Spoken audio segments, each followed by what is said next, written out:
And step up when it might be the uncomfortable or unpopular thing. That to me is real leadership. Money talks, and I want women to follow the money. We're taught not to follow. Boys are to follow the money. We're not. I want women to think about money. Money's good. Money equals giving others opportunities, yourself, freedom, mobility, all these things. So I think we need to concentrate on money. We concentrated on money when we started women's professional tennis, and I think it made a huge difference. So I had to make a blueprint for myself and visualize of what I want to be and how I want to, go about my career and what I want to achieve. So that was something that I've always been missing part of my come up.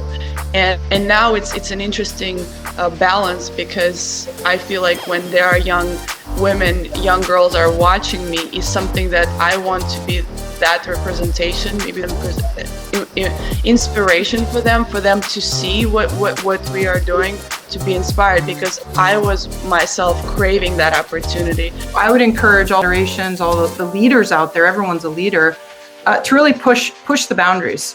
And don't be comfortable with status quo. While there's been a lot of progress made, so much more can be made. And it really just takes the power of at the top. And typically those are men that want to stay, I call them ambassadors, that want to be leaders to make change for women, really, and step up when it might be the uncomfortable or unpopular thing. That to me is real leadership. But also I think there's room for a little bit more constructive kind of, not criticism, maybe the wrong word, but just analysis. I see it in the men's game. And I think there is a little bit more for room for that in the women's game. So I think with the TV deal with Sky and BBC that just came through a few weeks ago, hopefully we'll see a little bit more of that, and just the language, talking more about the football and the technical aspects of the game instead of maybe the female players that are playing. So I would like to see a little bit more of that, I think. We got to go out there and continue to work hard, to continue to push it. And I think we make a difference and kind of see, hey, this is something that we should have done for a long time, and it shouldn't be an afterthought, which I think, I think it was Chanda said on the call, it should just be part of it. And that to me is what's more annoying to anything. It's like, hey, we're part of this. We shouldn't be an afterthought.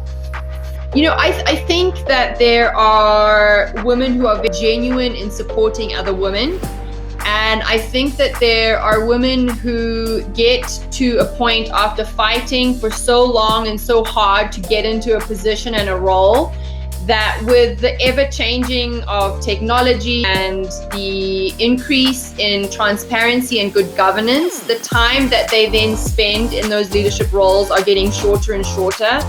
And that's where I've seen women not be super supportive of other women, because they feel that they've only just got to this leadership role and they've only just sort of making an impression and changing things, and they're not yet ready to hand it over. And I don't think that it's a personal thing. I don't think that it's because they don't see talent or a future in other women. I think that they have just had to fight so hard to be heard and to be seen and to get that recognition. I remember as a young broadcaster, I was asked, can you commentate a men's match?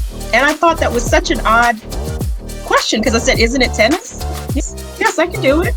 So I think as we start to change the thought process surrounding this, it's not women trying to benefit when they don't deserve it off of men's hard work. It is women bringing something unique to the table, something unique to the conversation that in some cases people can more clearly connect with.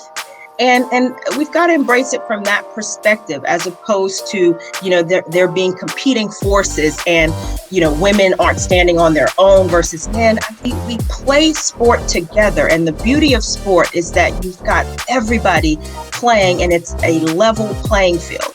Really resist the idea to, fix again the women, making them fit into some workplace that is not designed for differences, instead of looking at this design and looking at the processes and also the policies that are not only hindering women and are not only preventing women to advance, but also men and also those who are not this ideal type of men. And I think this will advance our equality discussions much more, though, again, focusing on training, coaching women individually. If you're not changing, you're going to be left behind today. In today's world, the things are moving so fast, and by doing nothing, you're actually going backwards. So if you're not thinking ahead and moving forward, I think your sport and your federation is going to be the losers. So it's really up to the leaders to make sure that doesn't happen.